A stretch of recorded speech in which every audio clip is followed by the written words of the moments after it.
Alright. Kan dalam seharian ni kita sibuk buat kerja, sibuk pergi kerja, sibuk buat benda, banyak benda yang kita terlepas pandang. Itu yang kita tak mahu sebab dalam kehidupan kita ni kan setiap masa tu kita tak boleh nak patah kembali tau. Nak patah balik semula. Kan sebab benda yang terlepas tu. Jadi setiap apa yang kita ada tu kita kena hargai dan sebab itulah kita jangan apa terutamanya sekarang ni kita nak menyentuh pula apabila kita dah ada kerja. Ingat tak sebelum kita nak kerja, kalau kita dapat kerja kita akan cakap macam-macam.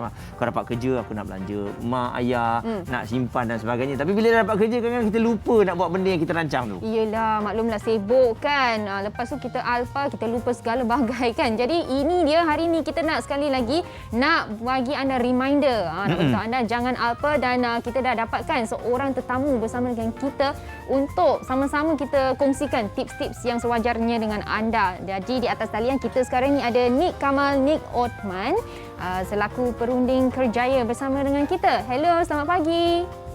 Selamat pagi, apa khabar? Khabar baik.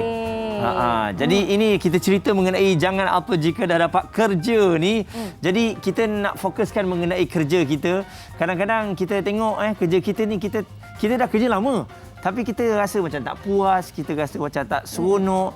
Jadi mungkin kita ada terlepas pandang sebenarnya dalam kerja ni apa yang harus kita lakukan supaya yalah dapat gaji, ada keseronokan dan kita boleh tahan lama kerja di tempat tersebut. Silakan. Terima kasih yang dirahmati host yang berdua. Okay. Baik, bila bekerja ni sebenarnya mari kita ambil dulu konteks biasanya berlaku pada orang yang baru bekerja lah, anak muda biasanya. Sebelum dapat kerja ni teruja nak cari kerja. Tapi bila zaman sekarang kan mencabar. Cari tak dapat. Maka standard tu dia kurangkan sikit, rendahkan sikit. Tapi sampai satu tahap, asal dapat je lah kerja. Asal dapat je. Maka sudah tidak fikirkan tentang kepuasan, work-life balance, aku lepas ni nak ke mana, sesuai tak dengan minat, aku boleh perform tak kerja tu. Maka benda tu sudah terabai. Kenapa? Sebab kadang mencabar, akhirnya asal dapat je lah. Alright. Maka jangan abaikan aspek tersebut. Kenapa? Nanti bila kita bekerja, dapat kerja tu okey, tapi tak puas lah, tak enjoy lah, maka 2-3 bulan berhenti. Cari balik kerja, asal dapat 2-3 bulan berhenti, nanti tak cantik. Dia akan merosakkan profil kita bekerja nanti. Kedua adalah individu tu sendiri. Kan sekarang kita lebih sedar dengan mental health, kesihatan mental. Jadi kalau bekerja dengan kita tak kena dengan passion, tak kena dengan minat, kita tak happy, bukanlah 100% happy. At least 70% kita happy, 60% kerja tu kita okey dah. Alright, ini 10% je, 20%. Maka struggle lah nak buat kerja. Right. Maka bila kita tak enjoy, in the end kita pun susah nak perform. Betul. Right. So in the end dia akan efek keseluruhan. Itu situasi pertama. Yang kedua dah dapat kerja. Okey. Dah dapat kerja, seronok, nice. Namun jangan alpa lah, jangan terlepas pandang dengan kita punya career growth. Takkan nak stay pada position yang sama, department yang sama, jabatan sama, job scope sama, syarikat sama sampai pension. Takkanlah begitu. Betul. Maka pastinya kita nak lebih baik explore kan. Jadi lebih berkualiti. Mungkin dulu handle projek 10,000, sekarang handle projek 100,000. Handle projek 1 juta contoh. Kan seronok dengar tu kan. Oleh itu jangan terlupa untuk rancang perkembangan kerjaya. Skill apa anda kena belajar yang baru? Kena networking dengan siapa? Apa soft skill pengurusan yang anda kena ambil maklum, kena kuasai. Benda ini kena ambil cakna. Contoh sekarang jawatan exec, macam mana nak jadi senior exec? Okey, apa skill nak jadi senior exec? Cara jalan, cara cakap, cara mengurus dan sebagainya. Dah senior exec nak jadi manager macam mana? Begitulah seterusnya. Benda itu akan memberi kita excitement dalam bekerja. Maka tak bosan lah sebab kita dah naik sikit, challenging. Begitu. Right. Kemudian yang paling penting, ini antara penting bila dah bekerja. Right. Iaitu ramai terlepas pandang nak urus kewangan. Paling asas zakat. Kalau gaji 1,700 tanpa tolakan lah. Itu sebenarnya dah kena keluarkan zakat. RM25 macam tu lebih kurang. 2.5%. Kalau gaji dah RM2,830 dah kena bayar LHDN, income tax, tanpa tolakan. Ini saya sebut tanpa tolakan. Ini ramai tak perasan. Dengan izin, saya pun jumpa dengan anak muda ramai 3 tahun 4 tahun kerja. LHDN macam mana? Apa benda kena bayar? Bayar. Tak perasan. Ya ke? Betul. Tak perasan. Tak tahu pun. Tak ada orang bagi tahu. Oh iya ke? Kita pun kenalah bagi tahu satu-satu. Maka perkara ini perlu diberi perhatian. Jangan terlepas pandang. Mungkin benda ni baru, tak ada orang bagi tahu. Alright. Memang itu agak kesedarannya agak rendah. Okay. Tapi dengar hari ni di Borak Kopitiam, ambil maklum cepat-cepat. Pergi Google cepat-cepat. Alright. Okay. Kemudian kena faham juga celik kewangan ni. Urus kewangan, nak buat loan macam mana, nak kira macam mana, kad kredit hati-hati. Ramai anak muda muflis kerana loan kereta. Semua tu kena ambil maklum. Money Just system ke, sistem 54321. Gunalah apa pun, yang penting anda tahu mengurus. Itu saja. Jangan hidup dalam hutang yang banyak. Oh. Okay. Betul ya, nampak macam mewah tapi sebenarnya semuanya hutang. Pun tak seronok juga. Kan? Tapi bila kita sebut tentang kerjaya, kita jangan alpa dengan kerjaya dan juga kita linkkan dengan kita baru dapat kerja. Maklumlah sekarang ni saya rasa ramai juga yang baru dapat kerja baru dan sebagainya. Satu benda, bila kita dah dapat kerja baru, kita excited dengan apa yang ditawarkan. Mungkin boleh kongsi bersama dengan kami antara benda-benda yang kita perlu beri perhatian dekat kontrak yang ditawarkan oleh syarikat-syarikat. Ini sangat menarik. Ramai sekarang dengan izin syarikat yang cuba nak jimat kos, maka ada pendekatan penjimatan di sudut pandang pekerja. Dia kata, oh ini zalim, ini tak adil. Maka kita kembali pada hitam putih.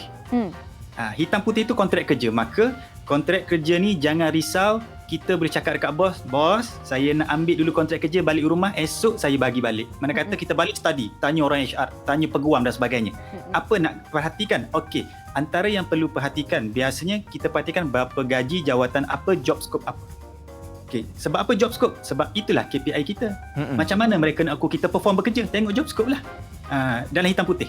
Dia katalah, biasanya berlaku ketidakadilan dia kata kita tak perform. Okey, macam mana dia kata kita tak perform? Merujuk balik job scope, hitam putih lah. Alright, kalau you tak perform sebab you tak buat A, tapi dalam kontrak kerja saya tak buat A, saya kena buat B, saya perform B, maka tetap perform. So hitam putih, penting tu, bagus. Kena rujuk kontrak kerja. Kedua adalah ramai anak muda ataupun orang baru masuk kerja tak perasan tentang termination term, ataupun kita tengok notice period dia berapa lama. Ada sebulan, ada 2 minggu, ada 3 bulan dan sebagainya. Okay. Ramai yang nak tengok bahagian benefit je. Benefit apa aku dapat? Part tu memang seronok. Cuti berapa lama, MC berapa lama, allowance commission dan sebagainya. Namun dari segi termination kena perhatikan. Yang juga kena perhatikan sekarang. Sebab apa yang viral dekat social media boleh memberi kesan pada syarikat. Perhatikan PNC, perhatikan social media punya clause. Ada sekarang. Dia kata tak boleh menyebut nama syarikat, tak boleh sebut nama klien, tak boleh snap gambar dokumen-dokumen. Kena perhatikan. Kalau tersnap gambar, terupload niatnya baik, nak bagi tahu aku bekerja dengan syarikat ni bagus. Tapi dokumen tu private and confidential. Anda mungkin kena terminate. Benda ni dah berlaku banyak dekat Twitter, dekat IG sebagainya. So itu antara perkara yang bagus untuk kita perhatikan dalam kontrak kerja. Dalam kita keterujaan ni kan bila tengok kontrak ni. Jadi satu lagi Encik Nikama, bagaimana pula sekarang ni kita semua sedia maklum, tadi Encik ni ada bagi tahu banyak syarikat yang memang menawarkan kontrak saja, bukan permanent. Jadi kita sebagai pekerja-pekerja ni dah tak ada pilihan, terpaksalah. Kalau ada kontrak, ada datang kerja, ada gaji. Kalau sakit sekarang ni pun tak ada gaji. Jadi kita dah tak ada pilihan. Jadi bagaimana benda-benda macam ni membuatkan kita sentiasa bermotivasi? Sebab saya dapat rasakan di syarikat-syarikat yang besar pun, saya ingat semuanya permanent tapi ada juga menawarkan kontrak. Alright. Langkah berhati-hati. Memang tak dinafikan. Sekarang kerja permanent agak sikit, kerja kontrak bersepah. Sebab syarikat pun nak ambil langkah berhati-hati just in case. Mereka pun tengah nak survive, tengah nak berhati-hati dengan kos sebagainya. So, benda pertama yang kita kena faham, kita ambil kontrak tak ada masalah. Perhatikan kontrak kerja tu balik. Kemudian, bagi mereka yang katalah hilang kerja, kemudian ambil kerja baru. Yang ni anda ambil kerja kontrak setahun, 6 bulan, 2 tahun. Kerja kontrak itu janganlah langsung tidak membantu future career, tidak membantu masa depan. Sekurang-kurangnya dia boleh jadi batu loncatan, dia boleh memberi kita sebut competitive advantage. Kita ambil pengalaman kontrak tu, okey, dia mengajar kita skill yang perlu, networking yang perlu, pengalaman yang relevan. Nanti kita nak apply kerja permanent selepas keadaan dah stabil, mudah.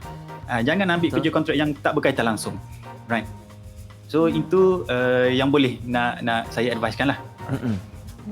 Okey. Jadi itu dia antara tips untuk anda semua dan kita harapkan ianya berguna ya. Kita jangan lupa sama ada kita dah ada kerja ataupun tidak. Cik Nik Kamal, terima kasih di atas input yang telah pun diberikan. Kita harapkan akan memberikan sedikit ilmu kepada anak-anak muda khususnya, bukan anak-anak muda saja. Mereka yang dah berusia ni pun bila usia 40 tahun tiba-tiba dibuang kerja nak cari balik, oi jenuh juga tu. Betul. Nak memudahkan kerjaya kita ya. Jadi inilah dia, anda kalau nak dapatkan apa-apa pertanyaan kan nak dijawab, boleh pergi ke Facebook Career Cube ini untuk dapatkan kita kata nasihat tip. Okey. Betul. Sekali lagi terima kasih kepada Cik Nik Kamal.